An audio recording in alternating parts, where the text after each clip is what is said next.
What's up, you guys? It's Graham here, so I'm not going to waste any of your time. Here's exactly how you can save your first $100,000 step by step for free in a way that anyone could follow, even if you're starting off with nothing. How? Well, most people don't realize that there are 6 easy steps that you could begin working on immediately if you want to fast track the amount of money that you're able to make and save. And if it sounds hard to believe, you're going to want to see this because the numbers don't lie. And I promise these next 15 minutes could quite literally change your life. So here's how you could start right now for the cost of absolutely nothing, as long as you hit the like button and subscribe if you haven't done that already. Seriously, I'll give you everything you need to know, and then it's just up to you to follow through with it. So thanks so much, and also a big thank you to Sally for sponsoring this video, but more on that later. All right, so to start, I've learned that when it comes to reaching any financial milestone, it really helps to break down exactly how much you want to get and in what time frame. Otherwise, if you just tell yourself, it would be cool to have $100,000 as fast as possible, there's no end date. The goal is indefinite, and that could take you as long as a few months or 50 years. This is why it's really helpful to have a realistic timeline that you could actually stick with. And in terms of what I recommend, for purposes of this video, let's assume you want to save $100,000 over the next 3 years, which would break down as follows. $2,777 saved every month, $641 saved every week, $91 saved every day, $3.79 saved every hour. You get the idea. Now, I know this might initially sound overwhelming or completely unrealistic, but keep watching because I have a few shortcuts that you could use to speed up the process dramatically. And no, it doesn't involve meme coins or potential jail time. Not to mention, you could adjust the timeline for whatever suits your needs. It could be 4 years, 5 years, 6 years. The choice is yours. Like, let's be honest, saving $100,000 right now might be an impossible task, but all of a sudden, saving $45 a day over 5 years, earning 8% in the stock market, could just be the difference of not going out to eat at Rainforest Cafe tonight and ordering a drink. So in order to actually stick with this and make sure your entire financial life doesn't become a waste, because Olive Garden brought back their never-ending pasta bowl, once you've decided on an amount and a timeline, it's time to go on to step 2, start immediately. I know this one sounds super common sense, but I can't tell you how many people I've seen come up with a realistic financial goal, get super excited about starting, and then absolutely nothing happens. I know it's not intentional and no one goes into it with the mindset of failing, but it's really easy to say, hey, you know what, I got some expenses coming up and it's just a bad time to start. I'll wait until that's done. Or, hey, my friend's birthday party is coming up and we've had these plans for months. I'm gonna wait until after that. Honestly, whatever the reason, I've seen enough to know that you're only hurting yourself if you don't get started immediately. And the other thing I've realized, I hate to say it, is this. The type of person who delays is usually the type of person who never gets around to it ever until eventually it's too late and they're forced to because they don't have any other options. That's why if you want the highest chance of coming out successful long term, here's the secret. You have the most momentum when you're initially excited about the idea of starting something new, and then that excitement begins to wear off over time. So if you could capture that initial excitement and then parlay that into a habit that lasts at least a few weeks, you're going to be that much more likely to stick with it long term and actually reach your goal. So once you've decided on an amount you want to save and a timeline for getting that done, it's time to go on to step 3, which is where the magic happens, budgeting. All you need to do is make a free account on any money tracking platform where they aggregate all of your accounts and credit cards into one interface, and then you could see exactly how much money is going into and out of your account on a daily basis in real time. The benefit here is that by seeing exactly where all of your money is going, you're going to be able to better pinpoint the random, miscellaneous expenses that just add up over time that you never really needed. For instance, did you know that the average American spends $18,000 a year on non-essential discretionary purchases? And by the way, that's just the very beginning. The average American spends $1,100 a year on coffee, $120 a month on clothing, $300 a month eating out, $50 a month on alcohol, and $32 a month on unused subscriptions. That alone is worth about $600 a month that you could use towards reaching your goal, and that's without even going into all the other life hacks that we're about to cover. So in terms of how to do this and how to take it to the next level, let's talk about the next step, budget optimization. With this, all you have to do is track your spending over the next 30 days and then cut back on anything you don't absolutely need.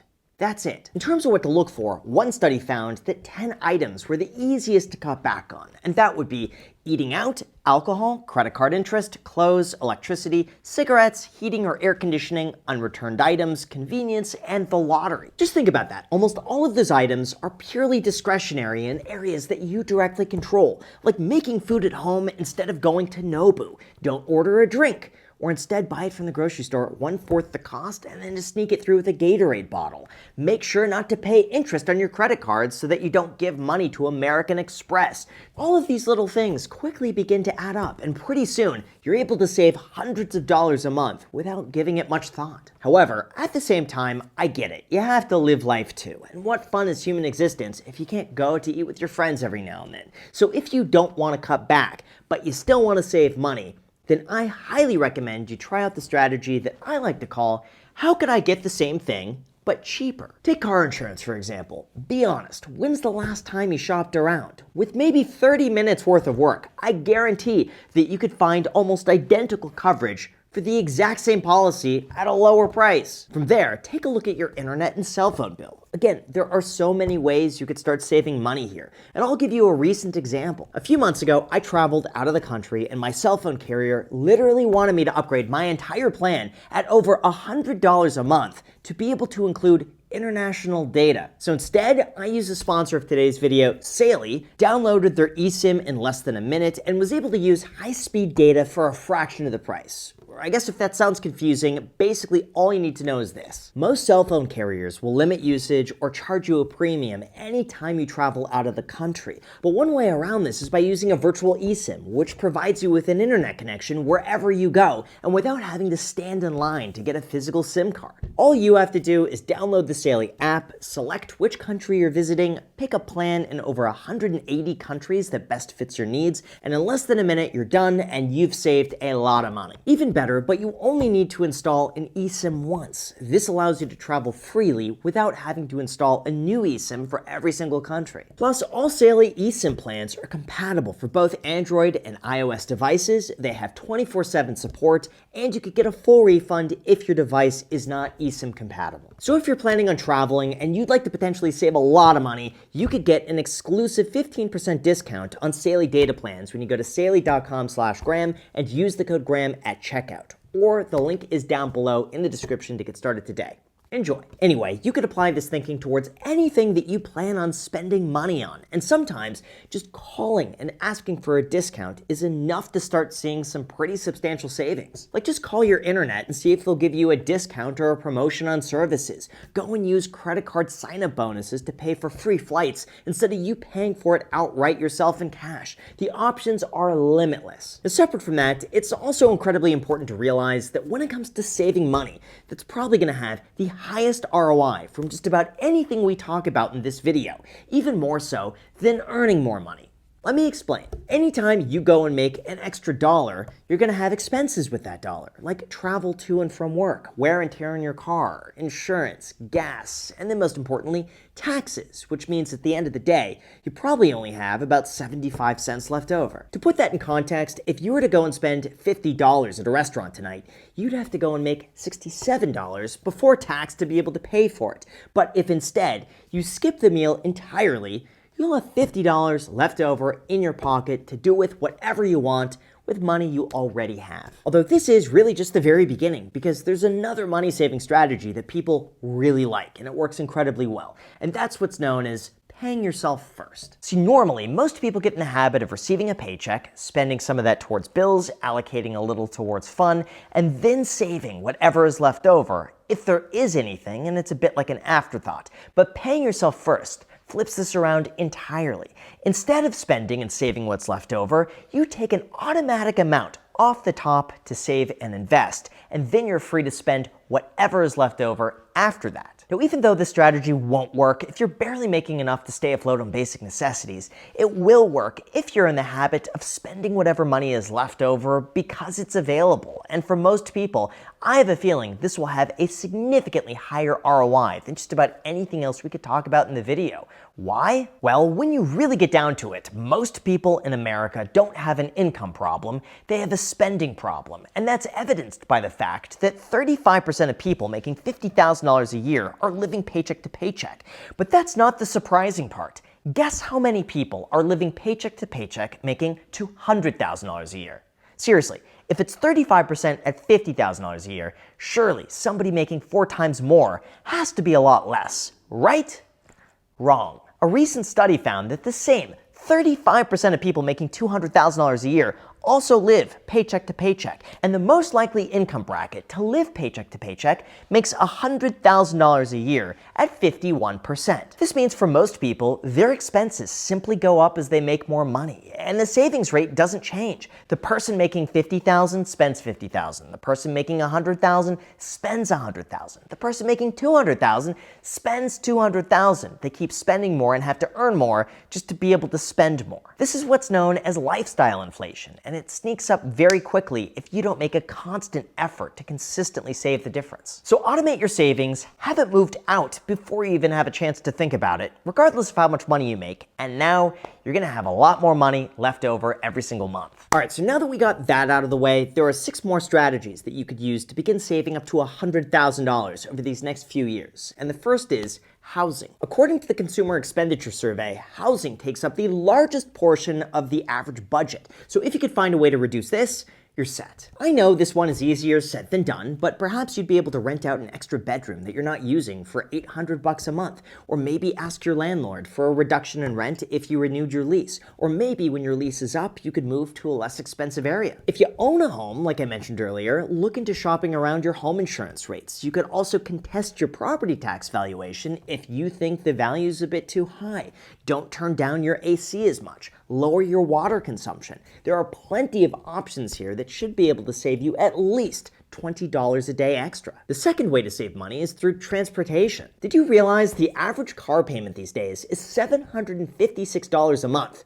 Yeah, it's absolutely ridiculous, but that means it's also a good opportunity to save some money. Personally, my recommendation here is that unless you need a really nice car for professional use, go and buy yourself the cheapest, most affordable, good on gas, reliable car that you could possibly find, and then just drive it until it doesn't run anymore. On top of that, check your mileage to make sure you're not paying more money to your insurance premiums than you need to, which could be overpriced to begin with. And just by scaling back and shopping around, you should be able to save an extra $5 to $20 or more a day, especially if you sell your expensive car and buy a cheaper one to get rid of the payment entirely. Third, we gotta talk about taxes. It's reported that here in the United States, the average single worker paid 29.9% of their income to taxes in 2023, meaning almost 1/3 of the entire working year is spent earning just enough to be able to pay the IRS.